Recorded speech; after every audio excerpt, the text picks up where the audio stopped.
أعوذ بالله من الشيطان الرجيم. بسم الله الرحمن الرحيم. إليه يرد علم الساعة وما تخرج من ثمرات من أكمامها وما تحمل من أنثى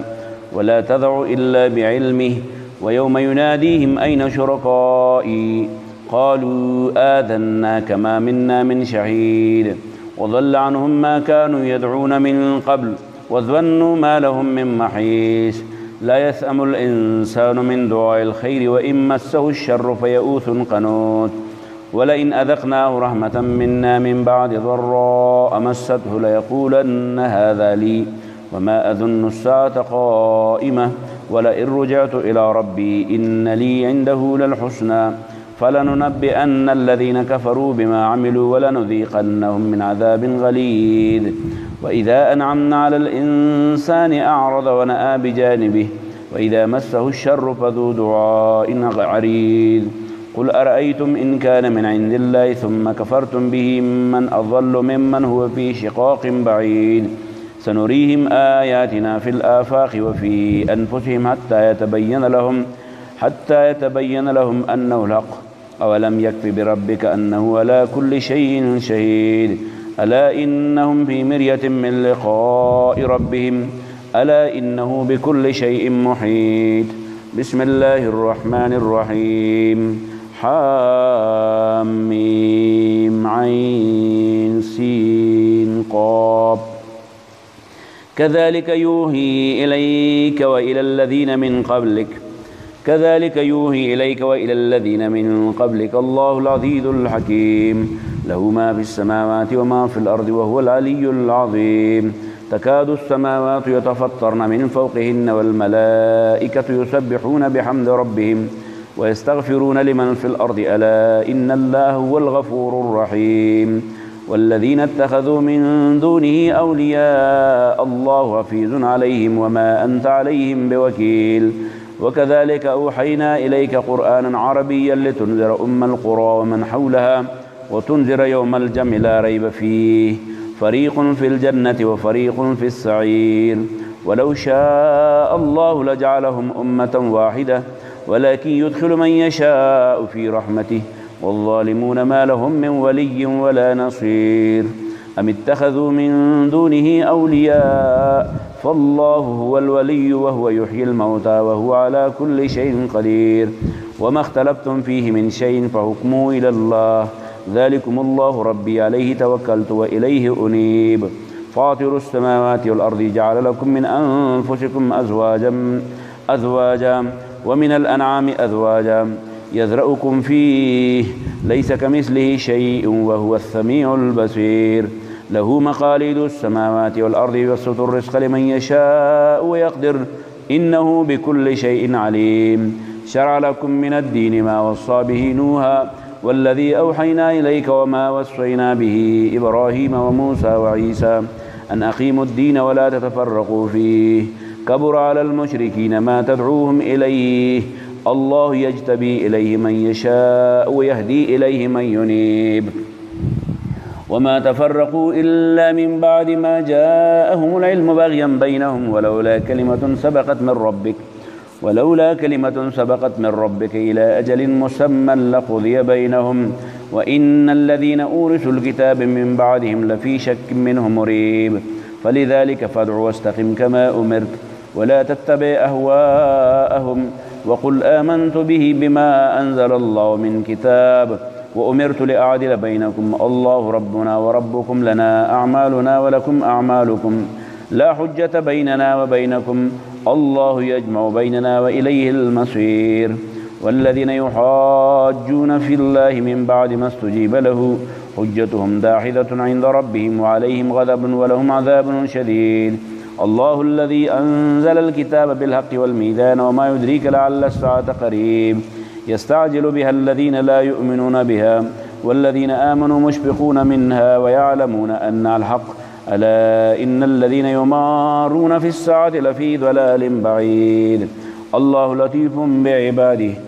يرزق من يشاء وهو القوي العزيز. من كان يريد حرث الآخرة نزد له في حرثه ومن كان يريد حرث الدنيا نؤته منها وما لهم في الآخرة من نصيب أم لهم شركاء شرعوا لهم من الدين ما لم يأذن به الله ولولا كلمة الفصل لقضي بينهم وإن الظالمين لهم عذاب أليم ترى الظالمين مشفقين مما كسبوا وهو واقع بهم والذين آمنوا وعملوا الصالحات في روضات الجنات لهم ما يشاءون عند ربهم ذلك هو الفضل الكبير ذلك الذي يبشر الله عباده الذين آمنوا وعملوا الصالحات قل لا أسألكم عليه أجرا إلا المودة في القربى ومن يقترب حسنة نزد له فيها حسنا إن الله غفور شكور أم يقولون افترى على الله كذبا فإن يشاء الله يختم على قلبك ويمحو الله الباطل ويحق الحق بكلماته إنه عليم بذات الصدور وهو الذي يقبل التوبة عن عباده ويعفو عن السيئات ويعلم ما تفعلون ويستجيب الذين آمنوا وعملوا الصالحات ويزيدهم من فضله والكافرون لهم عذاب شديد ولو بسط الله الرزق لعباده لبغوا في الأرض ولكن ينزل بقدر ما يشاء إنه بعباده خبير بصير وهو الذي ينزل الغيث من بعد ما قنطوا وينشر رحمته وهو الولي الحميد ومن آياته خلق السماوات والأرض وما بث فيهما من دابة وهو على جمعهم إذا يشاء قدير وما أصابكم من مصيبة فبما كسبت أيديكم ويعفو عن كثير وما أنتم بمعجزين في الأرض وما لكم من دون الله من ولي ولا نصير ومن آياته الجوار في البحر كالأعلام إن يشأ يسكن الريح فيظللن رواكد على ظهره إن في ذلك لآيات لكل صبار شكور أو يوبقهن بما كسبوا يعفو عن كثير ويعلم الذين يجادلون في آياتنا ما لهم من محيص فما أوتيتم من شيء فمتاع الحياة الدنيا وما عند الله خير وأبقى للذين آمنوا وعلى ربهم يتوكلون والذين يجتنبون كبائر الإثم والفواحش وإذا ما غضبوا هم يغفرون والذين استجابوا لربهم وأقاموا الصلاة وأمرهم شورى بينهم ومما رزقناهم ينفقون والذين إذا أصابهم البغي هم ينتصرون وجزاء سيئة سيئة مثلها فمن عفا وأصلح فأجره على الله إنه لا يحب الظالمين ولمن انتصر بعد ظلمه فأولئك ما عليهم من سبيل إنما السبيل على الذين يظلمون الناس ويبغون في الأرض بغير الحق أولئك لهم عذاب أليم ولمن صبر وغفر إن ذلك لمن عزم الأمور ومن يذلل الله فما له من ولي من بعده وترى الظالمين لما رأوا العذاب يقولون هل إلى مرد من سبيل وتراهم يعرضون عليها خاشعين من الذل ينظرون من طرف خفي وقال الذين آمنوا إن الخاسرين الذين خسروا أنفسهم وأهليهم يوم القيامة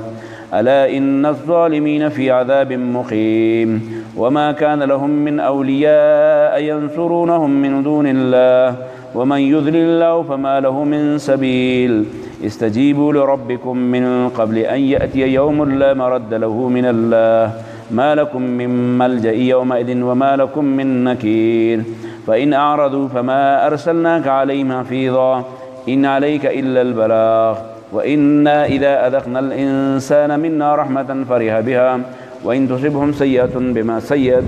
وإن تصبهم سيئة بما قدمت أيديهم فإن الإنسان كفور لله ملك السماوات والأرض يخلق ما يشاء يهب لمن يشاء إناثا ويهب لمن يشاء الذكور أو يزوجهم ذكرانا وإناثا ويجعل من يشاء عقيما إنه عليم قدير وما كان لبشر أن يكلمه الله إلا وحيا أو من وراء حجاب أو يرسل رسولا فيوحي بإذنه ما يشاء إنه علي حكيم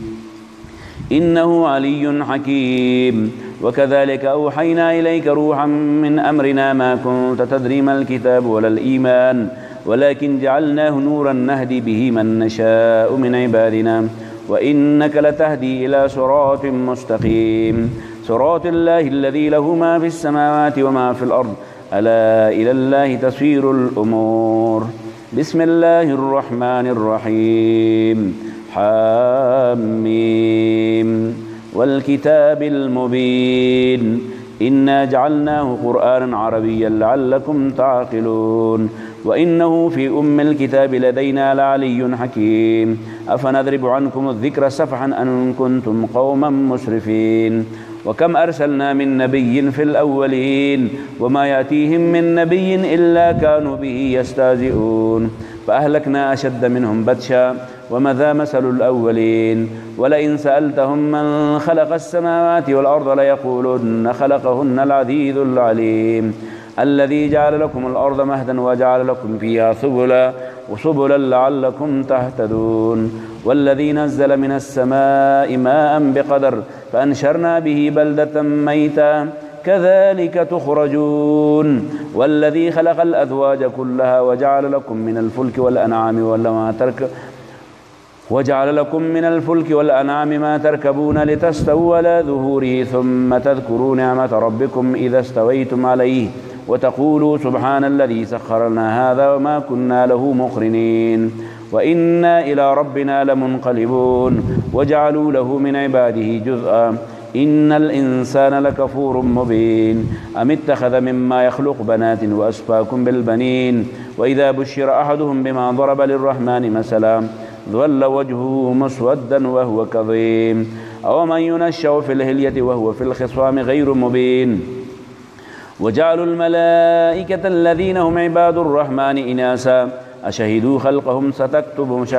ستكتب شهادتهم ويسألون وقالوا لو شاء الرحمن ما عبدناهم ما لهم بذلك من علم إن هم إلا يخرصون أم آتيناهم كتابا من قبله فهم به مستمسكون بل قالوا إنا وجدنا آباءنا على أمة وإنا على آثارهم مهتدون وكذلك ما أرسلنا من قبلك في قرية من نذير إلا قال مترفوها إنا وجدنا آباءنا على أمة وإنا على آثارهم مقتدون قال أولو جئتكم بأهدى مما وجدتم عليه آباءكم قالوا إنا بما أرسلتم به كافرون فانتقمنا منهم فانظر كيف كان عاقبة المكذبين